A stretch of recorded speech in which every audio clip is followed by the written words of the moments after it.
بسم اللہ الرحمن الرحیم۔ صلاۃ الحاجات کیا ہے؟ صلاۃ الحاجات کی فضیلت کیا ہے؟ صلاۃ الحاجات کے کیا کیا فائدے ہیں؟ صلاۃ الحاجات پڑھنے کا طریقہ کیا ہے؟ صلاۃ الحاجات کس وقت پڑھنی چاہیے؟ کیا جب سورج ڈوبنے لگتا ہے؟ نہیں، ہرگز نہیں۔ ناظرین، کیا آپ جانتی ہیں یہ خاص نماز ایک ایسا عظیم الشان تحفہ ہے جو اللہ کے دربار میں آپ کی ہر فریاد کو شرف قبولیت بخش سکتی ہے۔ جی ہاں، صلاۃ الحاجات وہ مایہ ناز عبادت ہے جو بندے کی دعا کو بلندیوں تک پہنچاتی ہے، اور یہ وہ بہترین وسیلہ ہے جو ناممکن کو بھی اللہ کے حکم سے ممکن بنا سکتا ہے۔ یہ ایک ایسی منفرد نماز ہے جو حاجت روائی، مشکل کے فوری حل اور دلی مرادوں کی مکمل تکمیل کے لیے پیارے نبی کریم صلی اللہ علیہ وآلہ وسلم نے اپنی امت کو تلقین فرمائی ہے۔ اس کی فضیلت کیا ہے؟ یہ کیسے ادا کی جاتی ہے اور کیسے یہ آپ کی پوری زندگی کو بدل کر رکھ سکتی ہے؟ ناظرین، آئیے ہم ان سوالات کے جواب تلاش کریں۔ آخر ہمیں کامیابی کی کرن کیوں نہیں دکھائی دیتی؟ حقیقت تو یہ ہے کہ جب ہم اپنے خالق و مالک کے سامنے جھکنے سے کتراتے ہیں تو کامیابی کیسے مل سکتی ہے؟ یاد رکھیے کہ نماز صرف ایک عام عبادت نہیں بلکہ مومن اور کافر کے درمیان ایک واضح حد فاصل ہے۔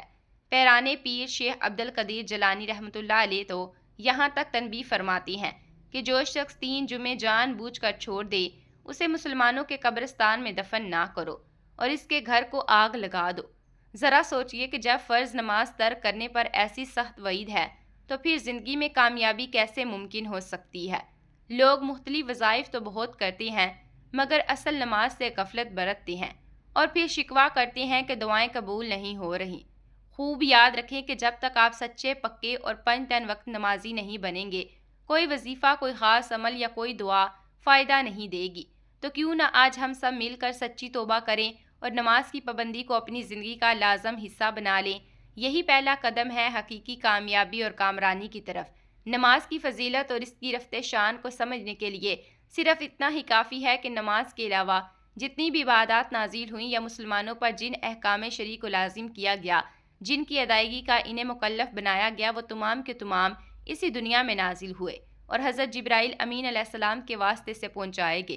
مگر قربان جائیں نماز کی اس عظیم عظمت اور اس کی بے مثال برتری پر اندازہ لگائیں کہ نماز کتنی اہم عبادت ہے کہ اللہ تبارک و تعالیٰ نے جناب محمد صلی اللہ علیہ وآلہ وسلم کو دربار شاہی یعنی معراج کے موقع پر بغیر کسی واسطے کے خود بلا کر اس اہم ترین عبادت کا حکم دیا۔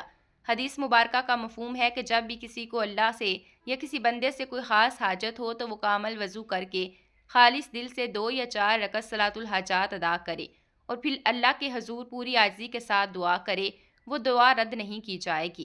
نماز ایک ایسا اہم فرائض ہے اور عظیم الشان تحفہ ہے کہ جسے اللہ تبارک و تعالیٰ نے وحی کے ذریعے زمین پر نہیں بھیجا بلکہ نبی کریم صلی اللہ علیہ وآلہ وسلم کو آسمانوں کی بلندیوں پر بلا کر خود عطا فرمایا۔ ناظرین، کیا آپ جانتے ہیں کہ کوئی بھی نیک عمل جو نماز کے ذریعے کیا جائے کبھی ناکام نہیں ہوتا، کیونکہ نماز صرف ایک رسمی عبادت نہیں بلکہ وہ مضبوط ذریعہ ہے جو بندے کو براہ راست اللہ سبحانہ وتعالیٰ کے شاہی دربار تک پہنچا دیتا ہے۔ جب کوئی عاجز شخص نماز کے دوران سجدے میں جا کر اپنے رب سے فریاد کرتا ہے تو یہ ممکن ہی نہیں کہ اس کی دعا رد کر دی جائے جو صلاۃ الحاجات کی نماز کے ذریعے مانگی جائے۔ وہ یا تو فوراً قبول ہو جاتی ہے یا پھر اس کے بدلے میں کوئی آنے والی بڑی مصیبت ٹل جاتی ہے، یا پھر اسے آخرت میں بہترین انعام کی صورت میں محفوظ کر دیا جاتا ہے۔ اللہ تبارک و تعالیٰ قرآن میں فرماتے ہیں، سجدہ کرو اور میرے قریب ہو جاؤ۔ جب بندہ نماز کے ذریعے کوئی وظیفہ یا عمل کرتا ہے تو اللہ تبارک و تعالیٰ اس سے بے حد راضی ہو جاتے ہیں، اور جب رب راضی ہو جاتا ہے تو دنیا کی کوئی بھی طاقت اس کی کامیابی کے رستے کو روک نہیں سکتی۔ بس بنیادی شرط یہ ہے کہ سچے دل اور کامل یقین سے اس کو انجام دیں۔ آپ اکثر کسی کام کو پورا کرنے کی جی توڑ کوشش کرتے ہیں مگر آخری لمحے میں وہ کام بگڑ جاتا ہے۔ کبھی کوئی ایسی حاجت ہوتی ہے جو مدتوں پوری ہونے کا نام ہی نہیں لیتی، یا پھر آپ کسی مقصد کو حاصل کرنے کے لیے ہر ممکن کوشش کرتے ہیں مگر نامعلوم رکاوٹیں آ پڑتی ہیں۔ ناظرین، جب دنیا کے سارے ظاہری دروازے بند نظر آئیں اور جب ہر کوشش ناکام ہوتی دکھائی دے، تب صرف ایک ہی دروازہ ہمیشہ کھلا رہتا ہے اور وہ ہے اللہ تبارک و تعالیٰ کا دروازہ۔ بس اس دروازے پر خالص دل سے 2 یا 4 رکعت صلاۃ الحاجات ادا کریں اور پھر اللہ کے حضور انتہا کی عاجزی کے ساتھ دعا کریں۔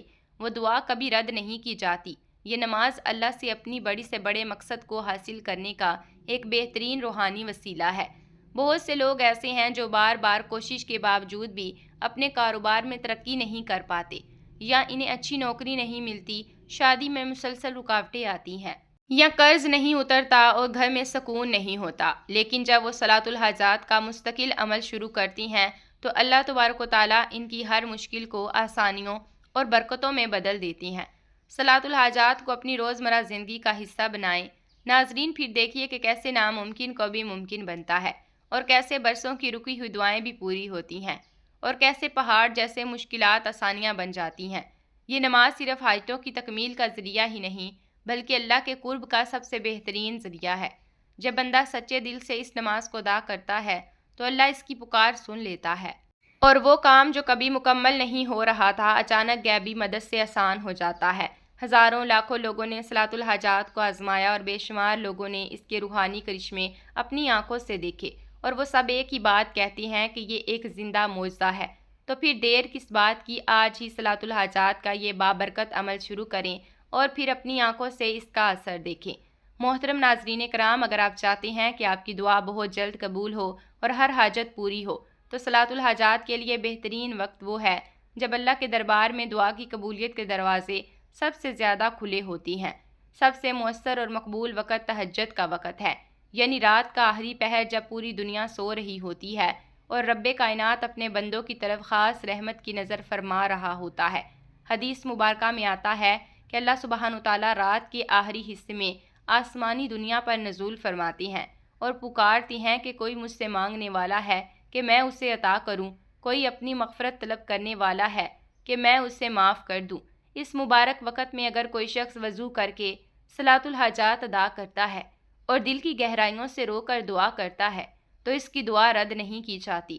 البتہ یاد رہے کہ نماز فجر کے بعد طلوع آفتاب تک اور عین نزول کے وقت اور مغرب سے پہلے سورج ڈھلتے وقت نوافل ادا کرنا منع ہے، اس لیے ان ممنوع اوقات میں صلاۃ الحاجات نہ پڑھی جائے۔ میرے محترم ناظرین، اب ہم تفصیل سے بات کر لیتے ہیں کہ صلاۃ الحاجات پڑھنے کا صحیح طریقہ کیا ہے۔ آپ کو اپنے نوافل صلاۃ الحاجات کی دل سے نیت کر لینی ہے کہ میں نیت کرتا ہوں یا کرتی ہوں 2 رکعت صلاۃ الحاجات کی واسطے اللہ تبارک و تعالیٰ کے منہ میرا کعبہ شریف کی طرف اللہ اکبر کہہ کر ہاتھ باندھ لینے ہیں۔ تو اس طرح اپنی نیت کر لیں۔ آپ کو پہلی رکعت میں سورۃ فاتحہ یعنی الحمدللہ پڑھ لینے کے بعد 50 مرتبہ سورۃ اخلاص قل ھو اللہ احد پڑھ لینی ہے، اور پھر معمول کے مطابق رکوع اور سجدہ کرنا ہے۔ اب آپ کو ہر سجدے میں سجدے کی تسبیح سبحان ربی الاعلیٰ 3 مرتبہ پڑھ لینے کے بعد قرآن پاک کی سب سے مشہور اور طاقتور آیت کریمہ لا الہ الا انت سبحانک انی کنت من الظالمین، اس کو 50 مرتبہ پڑھ لینا ہے، اور پھر دوسری رکعت کے لیے کھڑے ہو جانا ہے۔ اب دوسری رکعت میں بھی آپ کو پہلی رکعت ہی کی طرح سورۃ فاتحہ کے بعد 50 مرتبہ سورۃ اخلاص پڑھنی ہے، اور پھر دوسری رکعت کے دونوں سجدوں میں سبحان ربی الاعلیٰ 3 بار پڑھ لینے کے بعد دوبارہ آیت کریمہ لا الہ الا انت سبحانک انی کنت من الظالمین، اس کو 50 مرتبہ پڑھ لینا ہے۔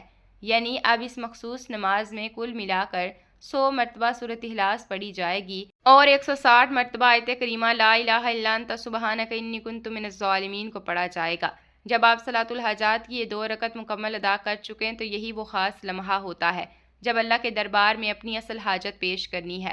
اور یاد رہے کہ یہ کوئی عام دعا نہیں ہونی چاہیے، بلکہ یہ وہ دعا ہونی چاہیے جو دل کی اتھاہ گہرائیوں سے نکلے، جس میں آنکھوں کے گرتے ہی آنسو اس بات کی گواہی دیں کہ آپ کی فریاد حقیقی اور تڑپ سچی ہے، جس میں دل کی مکمل سچائی اور اللہ کی ذات پر کامل بھروسہ جھلکے۔ اپنے دونوں ہاتھوں کو نہایت عاجزی سے بلند کریں اور اپنے گناہوں کا سچے دل سے اعتراف کریں، اور اپنے اللہ کے سامنے بالکل اس طرح ٹوٹ کر جھک جائیں جیسے کوئی بے سہارا اور مجبور غلام اپنے کریم آقا کے سامنے گڑ گڑاتا ہے۔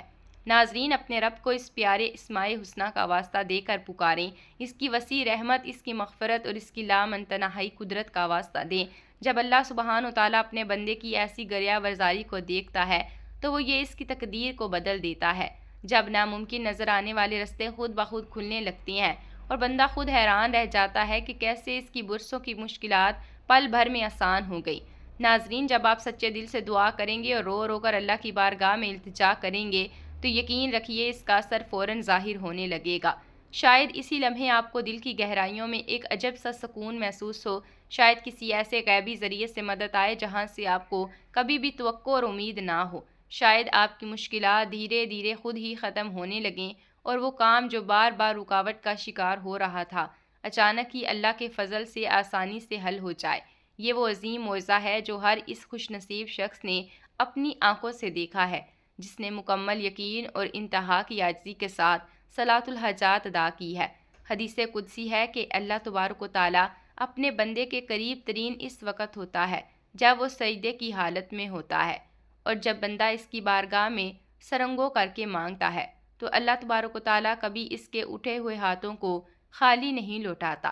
آپ بس ایک بار پورے یقین کے ساتھ آزما کر دیکھیں، اپنی تمام مشکلات اور پریشانیوں کو اللہ کے حوالے کر دیں اور اپنی دعاؤں کو نماز کے پاکیزہ وسیلے سے اللہ تک پہنچائیں، پھر دیکھیے کہ آپ کی فریاد کیسے قبول ہونا شروع ہو جاتی ہے۔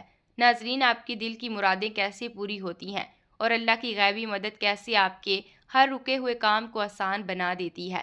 اللہ تعالیٰ ہم سب کو دین کی صحیح سمجھ اور عمل کی توفیق عطا فرمائے، آمین یا رب العالمین۔ محترم ناظرین، کمنٹ باکس میں اللہ کے 99 ناموں میں سے کوئی ایک نام عقیدت سے ضرور ٹائپ کر دیں۔ اگر ویڈیو اچھی لگی ہو تو اسے لائک کریں اور صدقہ جاریہ سمجھ کر دوسرے لوگوں کے ساتھ بھی شیئر لازمی کریں، اور مزید ایسی ویڈیوز کے لیے چینل کو سبسکرائب لازمی کریں۔ اگلی ویڈیو تک کے لیے ہمیں اجازت دیں۔ اللہ آپ کا حامی و ناصر ہو۔ اللہ حافظ۔